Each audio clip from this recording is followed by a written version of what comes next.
تو اللہ کے رسول صلی اللہ علیہ وسلم نے کہ غلام پیش کہ یا رسول اللہ کوئی اور نصیحت فرما دیجئے. پھر رب کے رسول نے فرمایا قرآن کی تلاوت پڑھنا شروع کر دے، قرآن کی تلاوت شروع کر دے. اور فرمایا جس وقت بندہ تقوی اختیار کرتا ہے، فرمایا اس کے دل سے ہر قسم کی نحوست نکل جاتی ہے، ہر قسم کی غلاظت نکل جاتی ہے، ہر قسم کا نور مالک اس کے دل میں پیدا فرما دیتا ہے. سبحان اللہ.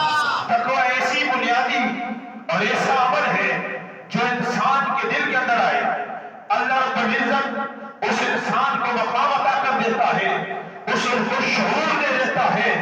اور رب کائنات نے قرآن مجید کی پہلی آیت کے اندر یہ بھی ارشاد فرمایا ذالک الکتاب لا ریب فیہ ھدی للمتقین. فرمایا یہ وہ کتاب ہے جس میں شک نہیں ہے، لیکن لوگ ان کے لیے یہ پیغام ہے، فرمایا جو متقین اور پرہیزگار لوگ ہوا کریں. سبحان اللہ.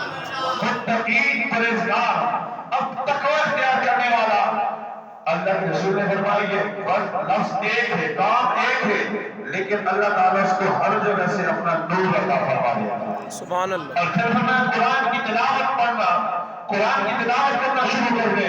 فرمایا یہ قرآن کی تلاوت ایسے ہے، فرمایا کل قبر میں بھی اپنے پڑھنے والے کی آگے آگے نور پر آئے گی، اس کے پیچھے پیچھے بھی نور ہوگا. فرمایا اسی طرح اس نور کی جھلمٹ کے اندر اللہ تعالیٰ سے جنت میں داخل فرما دے گا.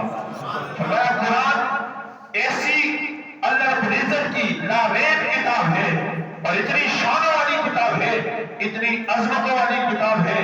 فرمایا جس وقت بندہ قرآن کو پڑھتا رہتا ہے، تلاوت کرتا رہتا ہے، جب تک وہ تلاوت کرتا ہے اللہ تعالیٰ اس کی ضروریات کو پورا فرماتا رہتا ہے. سبحان اللہ. تو اللہ جل جلالہ یہ بڑی برکت والی رات، برکت والا عنوان، برکت والی گھڑیاں جہاں پہ قرآن صاحب قرآن کا ذکر ہو، تو فرمایا قرآن تو رب کی تعالیٰ کی طرف سے وہ نازل کردہ کتاب ہے. فرمایا لوگوں اپنے گھروں کو اس قرآن سے آباد فرما دو، قرآن کی تلاوت سے آباد فرما دو. فرمایا جو اپنے گھروں کو قبرستان نہ بناؤ، اپنے گھروں کو سورہ بقرہ اور سورہ آل عمران اس کی تلاوت کرو، حتیٰ کہ یہ رب کائنات کی بارگاہ کے اندر اس حال میں اللہ کی بارگاہ میں جائے گی کہ اپنے پڑھنے والے کی اللہ کی بارگاہ سے بخشش فرما دے. سبحان اللہ. اللہ کی بارگاہ کے اندر شفاعت کرے گی اور یہ اپنے پڑھنے والے کی شفاعت کرے گی اور اللہ تعالیٰ اس کی شفاعت کو قبول بھی فرمائے گا.